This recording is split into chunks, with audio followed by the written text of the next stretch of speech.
I'm Elena Poughia and I'm based out of Berlin, as I mentioned, and run my own company, which is actually focused on data science, AI and ML. It's a media platform, so we have an online publication, and we also have a big community of data scientists, engineers and analysts, so it's exactly what you asked me. Basically, this is the kind of people we're trying to find or educate and help them go out in the market. We're trying to be as open as possible and accessible, so we really believe in open data, accessibility, democratization of data, inclusion. So these are the kind of topics that we promote, and of course we try to give as much information to everybody as a media platform, so everybody can understand, from the business professional to the techie, what exactly are these terms, and hopefully moving forward to a more impact-driven world with low tech. Well, I came with no expectations, although I knew the team and I knew that they would deliver something good, but I came with no expectations because I've never been to this part of the world, never been to Yerevan before, so I didn't know how vibrant the scene would be, and I'm impressed so far with all the activities, how many startups there are. I just left a session with David, the CEO of Crisp, so it's pretty impressive what he's done so far.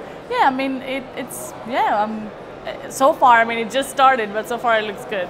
I don't know, but it seems to be very interconnected, like with the Middle East, and I think like there's a lot of opportunities.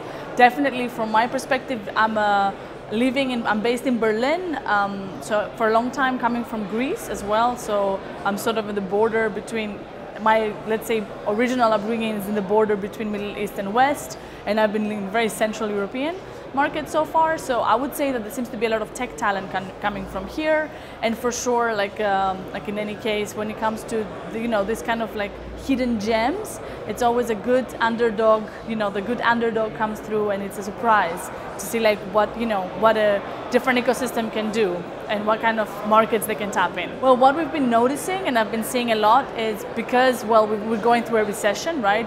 It's been a tough time since 2020. With the pandemic, now with the pandemic first, then with the war, and there's a lot of things that they've been building up financially as well. The markets are crashing, so I think that there's a big challenge for the tech industry that is very much focused on the growth mindset and mentality of actually being able to survive this. However, startups are usually very much agile, and they know how to pivot, right? We've already been through a pandemic, we've already been through a lot of other things and challenges, so I'm pretty sure that this would just be like another hurdle along the way. And of course, there's a lot of topics that I think that need a lot of work still. My main focus would be diversity and inclusion, and actually how we can integrate like AI and data privacy in AI ethics and data privacy in different areas in tech. Very much in shortage when it comes to data scientists and engineers, which is why I think there's a lot of schools being developed, but also a lot of tools right now being developed actually to manage the shortage that exists there. So basically, on one hand, I think there's a need for tech talent, predominantly data scientists, engineers, analysts, that they're working with data a lot. But I actually also see, when it comes to the industry, somehow like there's more and more focus on impact-driven tech.